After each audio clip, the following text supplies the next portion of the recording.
Welcome. I'm Conrad Koskowski with the Plymouth American Legion Post, and welcome to Vet2Vet. I notice I have somebody different with me. Wayne LeClaire is stepping in for Dwayne. Dwayne happens to be at the American Legion Convention in Middleton, Wisconsin.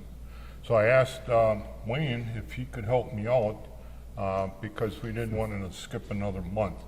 Now you're looking, well, what's with this guy? Is it some kind of a biker or dude or whatever? And Wayne is part of an organization within an organization of the American Legion called the Legion Riders.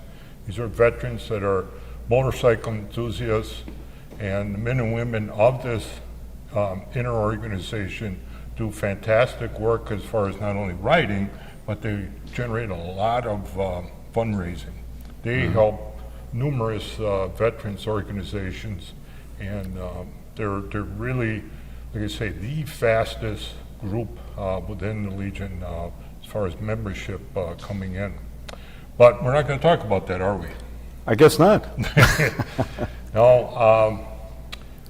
Wayne had talked to me a few years ago about a program called We Honor Veterans, and it's at the Sharon Richardson's Community Hospice.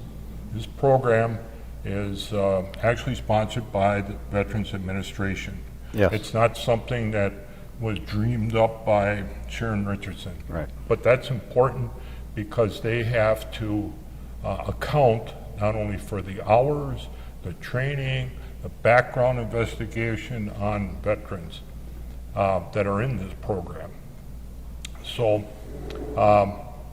what we would do is we would visit them, and it's a very special visit, and that's why I brought Wayne, because he's got a way when we walk in and meet that veteran during the hospice time of putting them at ease and continuing on. So what do we do during our pinning program?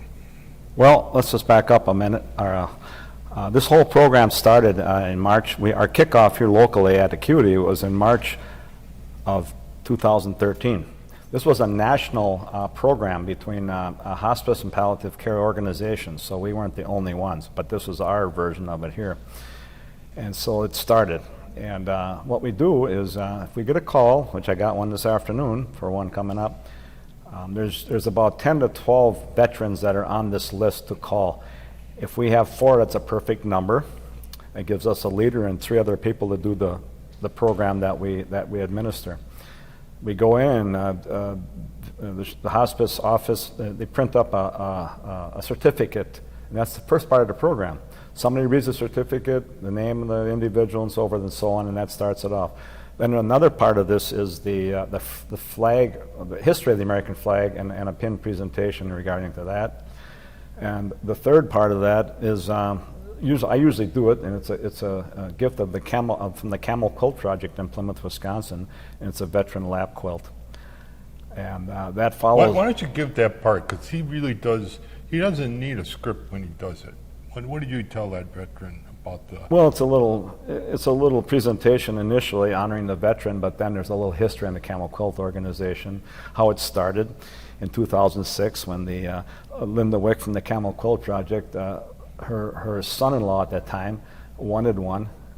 He asked for one, and he was in Iraq, so she made that quilt in 2006. And pretty soon, everybody in his unit wanted one when they see what it was like. So there it started. And 28,000 of these camel quilts later, and still counting, and about over 2,000 of these veteran lap quilts, which aren't similar but are very unique. They're individually made by one person, as opposed to the Camel Quilt Project. That's kind of like an assembly line thing. So, having said all of that, when I do the quilt presentation, I always let them know that they're the only one on their block that has one exactly like this, because not one is the same. And many times the person is unresponsive. Sometimes they were unresponsive, and all of a sudden they're awake and they're talking to us because they see us in uniform of some sort or another, and there it starts. And we have made many friendships over the years doing this with families. And we meet some astonishing veterans who the family has heard stories for the very first time because Yeah. they're talking to another veteran.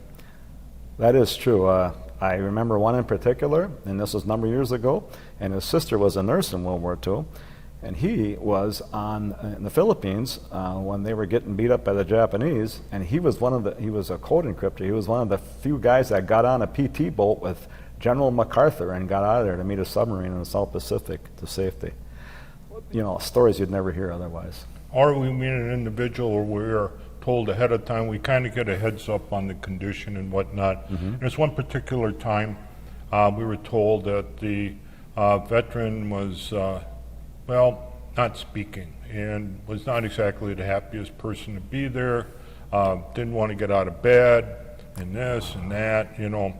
So, okay, well, one of our team members he was a fighter pilot during the Vietnam War, and he flew off an aircraft carrier. Well, his uniform fits him. I mean, ours are a little big, so, you know, Al's is okay. Yeah. You know. Anyway, he came in, and we found out that this fellow was in the Navy. And I happened to say to this fellow, I said, oh, you know, before we get started, just let me explain. We were going to have the Admiral here, but he was busy, and this is the only one I could find. And there was just a tiny little bit of upturn. And we got through the whole program, and I could tell that he was very intent. He was really taken in on everything we were doing. We come to find out later, after we left, saluted, we left. Come to find out later, this guy got out of bed for the first time in a while, got in his wheelchair, took that lap quilt, and went down the hall to show everybody his quilt. I mean, that's worth, you know, anything that we have to put up on short notice or something to know that. I know we do talk to the family. Families are always appreciative. Yeah. Sometimes I wonder who this is all for, because I know after I'm done, I really feel pretty good. And at times, we've done this after the fact. Person had just passed. Family still wanted the program. Of course, you have to kind of change what you're saying at that time, but we've done it that way also. Yeah, it was, that one that you talked about was interesting because he said, the Navy sent somebody here to give me a quilt or something like that. Yeah. It's just Yeah. amazing. Yeah, so I mean, you know, it's stuff like that. And it keeps us busy occasionally because we volunteer in other areas also. And I would say we do a program every year in the spring, and usually the week before Memorial Day. And so we're sitting there and counting how many veterans went through the facility in 1 year. And this past year was almost 140, just the veterans. So But It really adds we up. not only do this program within the facility of Sharon Richardson Community Hospice, but we've been to homes, the veterans' home. We've been to other nursing homes.